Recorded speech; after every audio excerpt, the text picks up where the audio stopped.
tadi ketika ada luka yang terus-terusan mengeluarkan nanah dan luka, dia akan berhenti gitu ya dengan adanya sumbatan dengan dressing ini.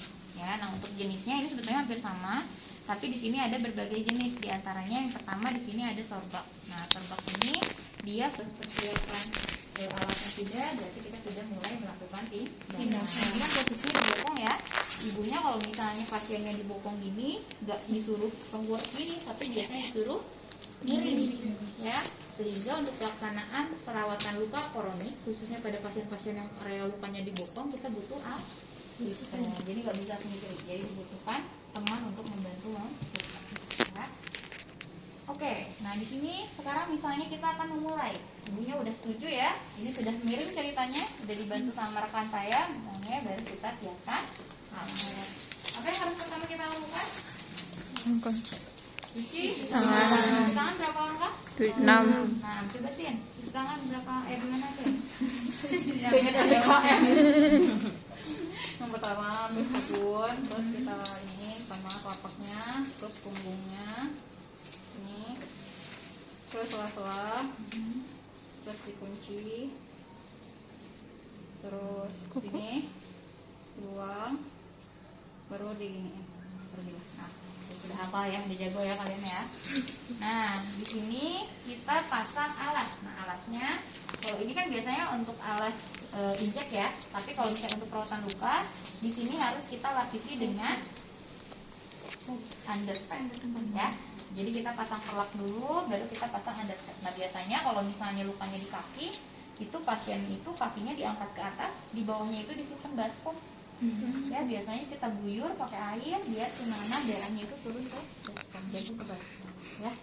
Nah, karena ini di area bokong dan nggak mungkin kita pakai baskom di bawahnya ya, agak susah. Jadi kita pakai undercut ya. Nah, ini tadi ibunya kan ceritanya miring ya. Jadi kita pasangkan untuk alasnya dan dilapisi oleh undercut. Kita coba aja ya.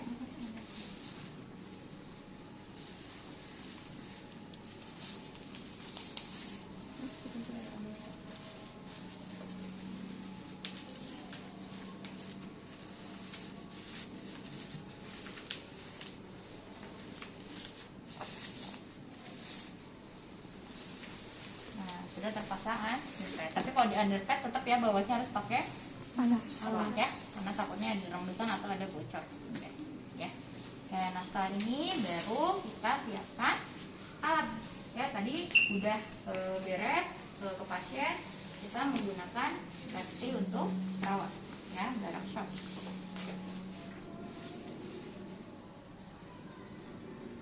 Darah shocknya kita pakai.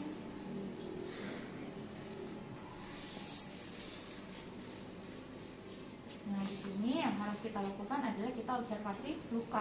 Tapi observasi luka di sini harus dibuka dulu dong, ya. Sehingga yang kita lakukan adalah kita membuka bakteri.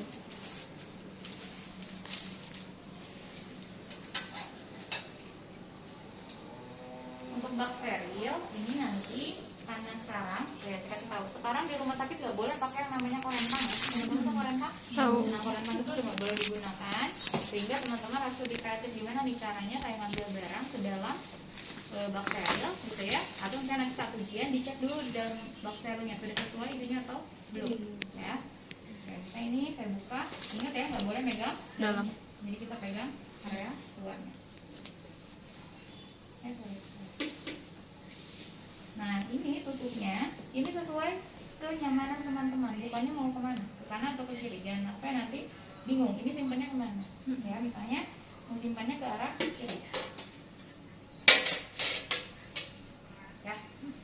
Nah sekarang di sini kalau sudah siap, kita tadi ya cuci tangan lagi, kita siapkan sarung tangan ya, tapi sarung tangannya ya bersih, jangan yang steril dulu, yang bersih dulu ya, karena nanti kita akan membuka luka pasien. Kalau misalnya udah pakai steril, nanti akan sulit ya.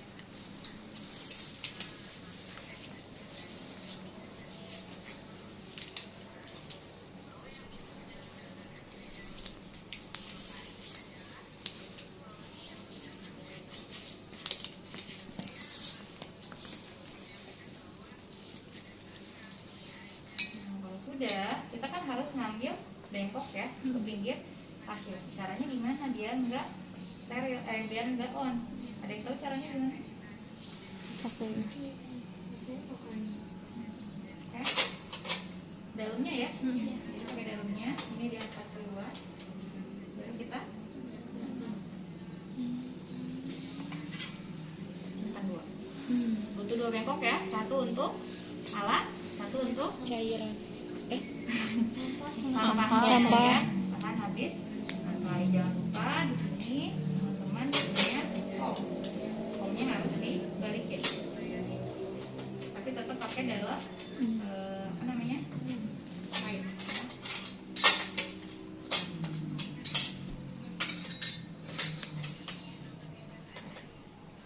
Oke, ya.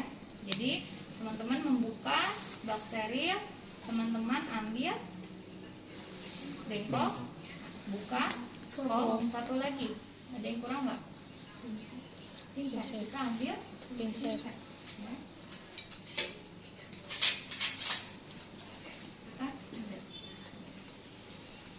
Oke ya. Ya, pinset satu udah saya pegang. Sekarang untuk membuka balutan luka pada pasien, kita membutuhkan untuk apa? Untuk mempermudah ketika kita menarik plasternya. Ya, biasanya ini diguyur. Nah, biasanya untuk yang mengguyur itu asistennya nanti mengguyur. Nah, kita menarik plasternya. Dan hati-hati ya untuk menarik plasternya. Saya diguyur. Oke, kita sambil komunikasi ya ke pasien ya. Ibu, sambil kita buka balutan, sambil kita komunikasi sama pasien, jangan sampai pasiennya didiemin atau saya tahu pasiennya kesal ya. Ini ceritanya pakai ini ya, saya nggak pakai biar nggak basah ya, biar nggak becek.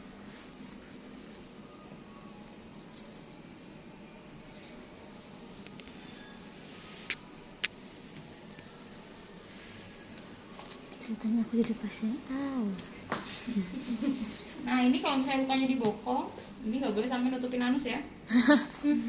Ya, anus pasien ditutup nggak bisa PAB nanti ya. Nah, kalau pakai air sebetulnya nggak akan ya pakai NaCl.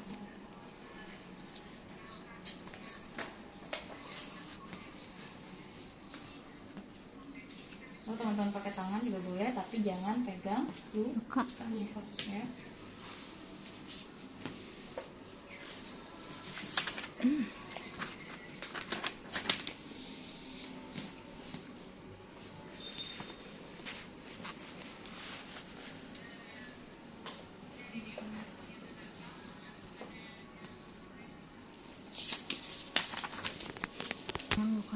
Kita buang ke bengkok yang untuk sampah ya. Nah, ini nanti kita pakai lagi mungkin Bu Rara. Udah deh yang besarnya. Sudah deh. Oke, ini buang aja berarti ya. Nah, di sini kita mulai observasi kondisi luka. Ya, di sini kita lihat lukanya apa aja harus diobservasi. Ada nanah atau Ada tidak? nanahnya seperti apa, ada darah atau Tidak. ya, kebersihan lukanya, ya, terus jaringan matinya ya kita lihat ada nggak jaringan mati di luka pasiennya. Terus ada nggak perbaikan dari perawatan yang sebelumnya, ya. Nah, ini yang harus kita kaji. Nah, terus setelah itu tadi kan sudah dibuka nih. Sekarang kita mau lihat luas lukanya. Nah, di sini disiapkan garis. Nah, sebetulnya kalau misalnya untuk perawatan luka penggarisnya bukan yang gini ya. Ada penggaris khusus di situ fungsinya untuk melihat diameter luka dan juga kedalaman luka. Ya, jadi kita lihat diameter lukanya berapa, kedalaman lukanya berapa. Ya. Nah, ini bisa kita angkat di area bekas dressingnya. Ya, ini bisa kita angkat, buang. Nah, ini yang namanya supratu, teman-teman. Ini supratu, tadi yang pertama pakai supratu ya. Jadi dia kayak tadi ya, jaring-jaring yang hijau, tapi dia udah ada obatnya di dalam. Ya. Nah, ini kita ambil, nggak boleh sampai kena luka ya. Kita buang. Ini kita buang. Ya. Oke, paham ya?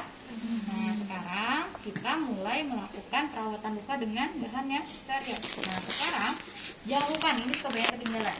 Jangan dulu buka sarung tangan. Ya, dan juga jangan dulu pakai yang steril karena teman-teman harus memasukkan cairan NaCl ke kolom. Ya. Ingat, kalau misalnya mau masukin cairan NaCl itu nggak boleh terlalu dekat, nggak boleh nempel. Jadi harus dari atas.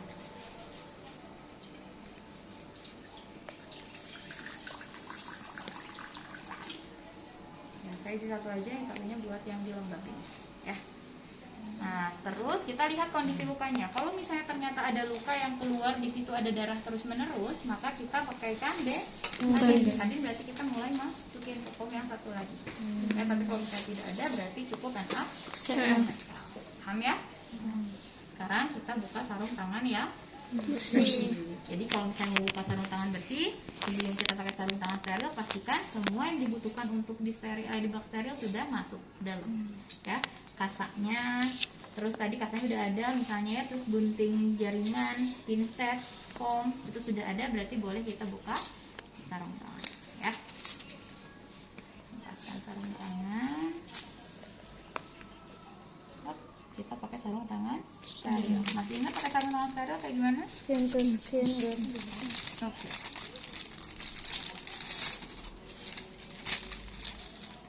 Kita pegang bagian dalam ya.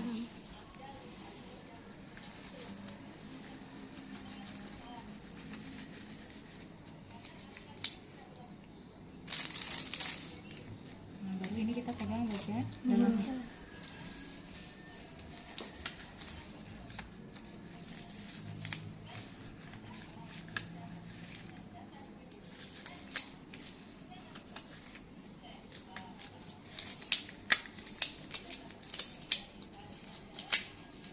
Saya lupa nggak buka cincin, nggak boleh pakai cincin ya. Ya. Nah, kalau udah pakai sarung tangan yang steril, tangan teman-teman nggak boleh nakal, nggak boleh kemana-mana, ya. Jadi udah fokus langsung ke bak steril. Ya, apa yang dilakukan di bak steril? Masukin kasa dulu. Melembabkan Kasa.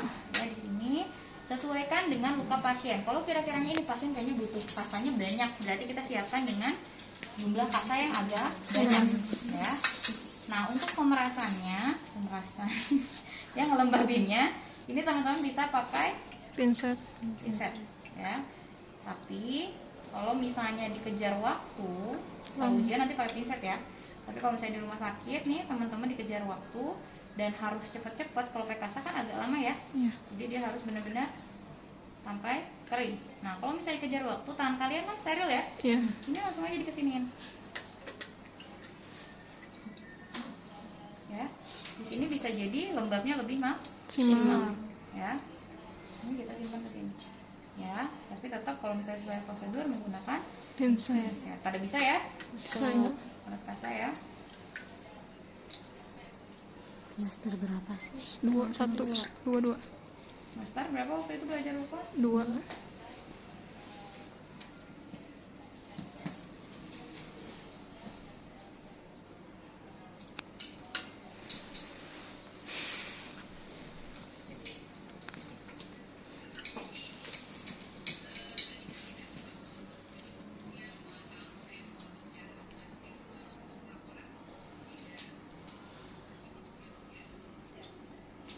Nah, ini kasa yang kecilnya. Terus kita juga siapkan untuk melembabkan kasa yang besar satu saja. Ya, fungsinya untuk apa? Fungsinya untuk nanti mengkompres ketika sudah kita melakukan pembersihan, ya. Satu, itu lembab, ya, nggak kering. Kita simpan. Nah, untuk mempermudah, nanti teman-teman simpan area atau alat-alat kayak pinset, gunting itu ke area ujung. Biar apa, ada yang tahu? Biar gampang Biar bawa. mudah ya. Kalau misalnya suatu saat teman-teman on saat ujian, teman-teman harus pintar gimana caranya biar saya bisa ngambil alat tersebut. Ya, kalau sekarang kan udah nggak ada korentang ya. Jadi ini kita simpan ke atas.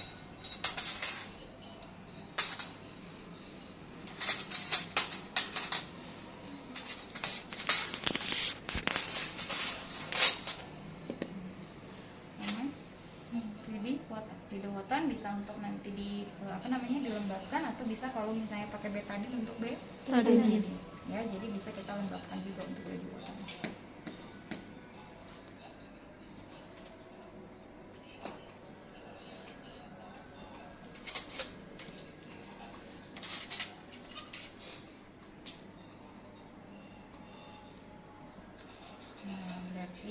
kita mulai membersihkan luka yang pertama, ya.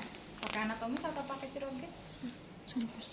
Anatomis. Sebetulnya nanti lihat sikon ya. Kalau misalnya di rumah sakit ternyata disiapkan yang chirurgis, itu boleh pakai chirurgis, karena tadi mau anatomis atau chirurgis sebetulnya ini sebetulnya dua-duanya safety, karena tadi nggak boleh nempel ke pasien. Jadi kalau misalnya kita perawatan luka, pinset itu harus di belakang kasa, nggak boleh kayak gini. Atau kalau kayak gini berarti diputerin, ya, sehingga pinsetnya terbalut oleh kasa, ya. Nah, yang pertama kita simpan satu di sini, satu di bawah. Apa yang harus kita lakukan pertama? Kita menekan fungsinya untuk apa? Mengeluarkan darah dan Nanas. ya. Sudah tekan.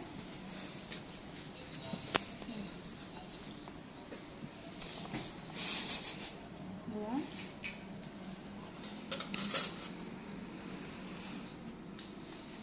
Kita transfer lagi yang baru. Nah, ini mulai kita press ya. Ingat kalau misalnya luka dari dalam atau dari luar ke dalam?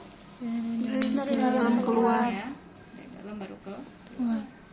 Nah, kalau sudah, sekarang kita mulai bersihkan area luarnya.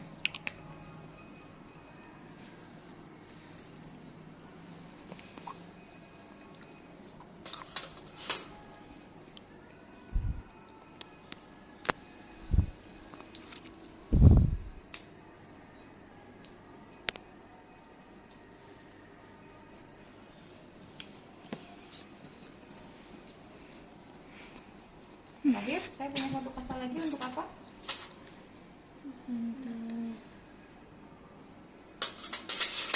Bekas, ya, bekas. Ya, jadi kita sesuaikan kasanya, nggak ditentukan harus 5 atau harus 4, tapi kita sesuaikan. Jadi nanti kalau misalnya teman-teman ujian itu sesuaikan, tapi harus yang pasti tadi ya, menekan pusnya bisa, membersihkan area dalamnya bisa, luarnya bisa, dan area bekas plasternya bisa, ya. Oke, kita simpan. Nah, sekarang kita akan melakukan Kompres. memotong area jaringan-jaringan yang sudah Mati. ya. Berarti kita ambil Serum gunting. tangan saya masih steril nggak yang kanan? On. Masih dong, kan pakai alat ya. Jadi di sini kita bisa buka pinsetnya, kita pegang ujungnya, tapi yang ujungnya udah enggak ya? Iya. Walaupun tadi ujungnya sebetulnya masih agak bersih karena dia nggak nempel ke kulit ya. Tapi jangan sampai kita memberikan resiko ya, sehingga kita anggap enggak. Nah, sekarang kita gunting jaringan-jaringan mati. Tahu nggak kalau misalnya jaringan mati itu yang kayak gimana? Yang warna putih bukan, Bu? Yang kayak warna-warna putih. Pernah ada yang waktu di rumah sakit perawatan luka? Nah, itu di pinggir-pinggirnya itu biasanya ada kayak warna putih-putih ya. Nah, di situ kita gunting ya. Kita gunting, buang ya, gunting, buang, gunting. Dah ya, udah dibuang semuanya. Kita simpan gunting dan misalnya ke bengkel ya. Tangan masih steril kan berarti ya. Nah, sekarang yang harus teman-teman lakukan adalah teman-teman harus membersihkan area bekas jaringannya. Tadi walaupun udah dibuang, tapi ada sebagian-sebagian yang ada di situ. Ya, caranya kayak gimana? Caranya teman-teman bisa dengan pakai kasa yang kering sambil mengeringkan, ya. Sambil mengeringkan di sini, sambil teman-teman bersihkan jaringan-jaringan yang tersisa bekas dibersihkan atau bekas di debridement, ya. Sambil dikeringkan.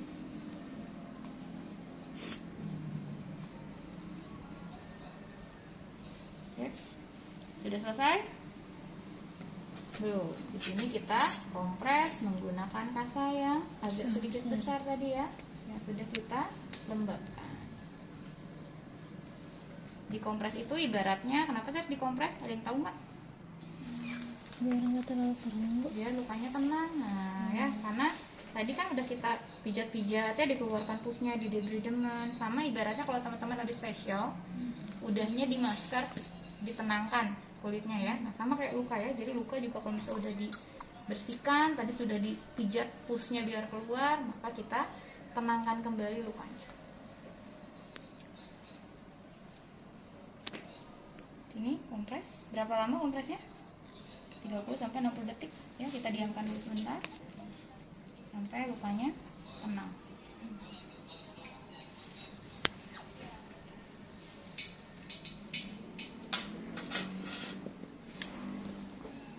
Oke, ini boleh kita angkat ya.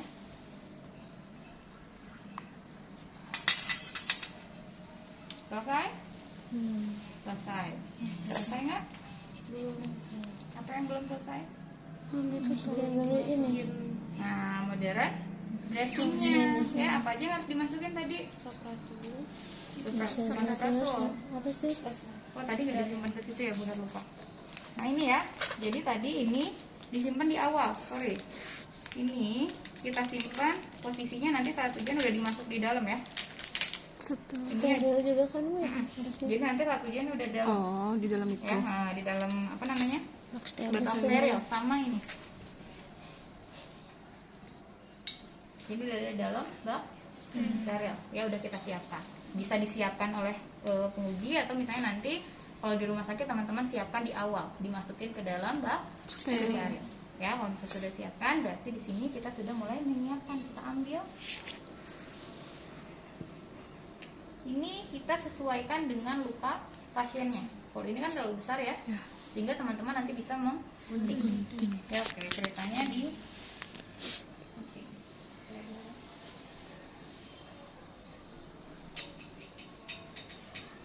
nanti pakai guntingnya berarti biasanya nyimpan di satu ya di dalam ya. Gunting yang steril. Nah, ini bisa kita simpan di area lukanya. Nah, Bu nyimpannya kayak gimana? Boleh langsung kayak gini, atau kalau misalnya, ini saya nyontohin ya, misalnya ada lubang nih di dalam besar, ini kita masukin. Nah, terus nanti biasanya dibantu pakai lidi atau bisa pakai kasa untuk dimasukin ke area yang bolongnya. Ya. Atau kalau misalnya tidak, ini bisa langsung ditempel ke area lukanya. Ya. Tapi sebelumnya kalau misalnya ternyata pasiennya membutuhkan ada obat topikal, nanti biasanya si asistennya ngasih kita topikal ya untuk kita olesin. Tapi konsekuensinya kita harus siap, satunya ya, jangan saat ujian topikalnya nggak apa-apa, saya yang kasih ke teman-teman ya, misalnya ini kasih topikal, nanti teman-teman dapat topikal diolesin ke area lukanya menggunakan tangan ya, menggunakan tangan. Nah, baru kita pasang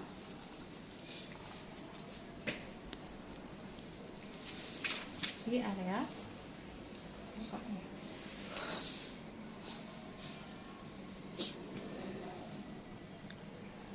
Oke ya, ini on kan megang ini ya, onnya masih megang di area lukanya. Jadi ketika kita merapikan di area sini masih nggak masalah, kecuali onnya udah megang ke yang lain ya. Nah, sekarang baru pakai lapisan yang kedua.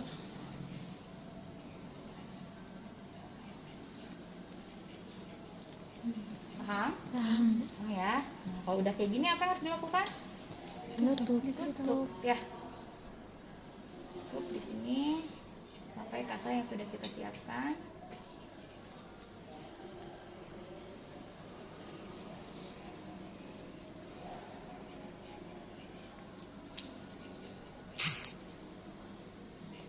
Kita harus bisa satu tangan ya. Ya. Nah, kalau udah kayak gini, teman-teman udah boleh membuka sarung tangan. Ya, sisanya tinggal pasang plester. Kalau plester nggak harus pakai sarung tangan ya. Oke. Ini kita buka, pasang, pakai di topik ya.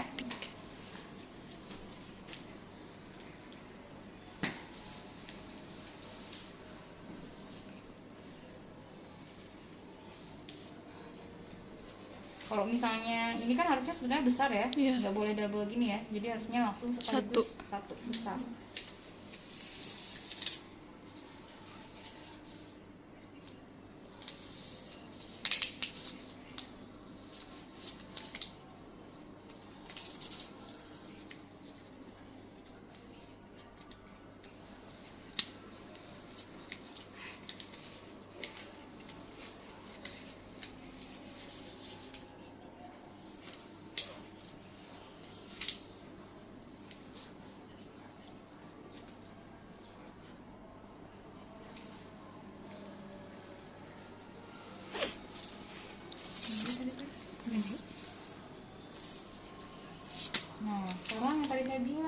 misalnya pasiennya dibokong, jangan sampai kita nutupin lubang anusnya ya. Jadi nanti disesuaikan. Kalau misalnya terlalu panjang, berarti kita bisa pendekin ya. Misalnya kita potong segini ya.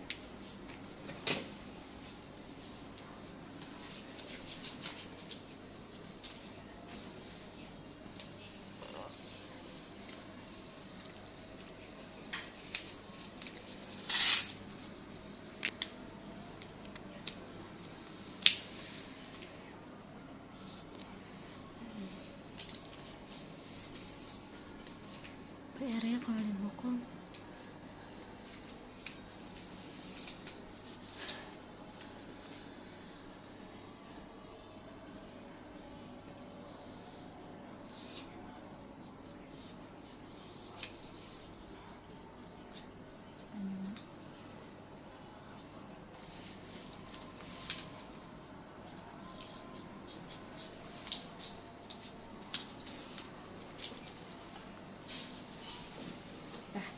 Ya. Nah, setelah sudah ditutup, apa yang harus kita lakukan? Dokumentasi. Dokumentasi. Apa namanya? Merapikan alat dulu ya. Oh, iya. Rapiin alat. Setelah itu respon pasien baru dokumentasi. Oke, sampai sini ada yang bertanya kan?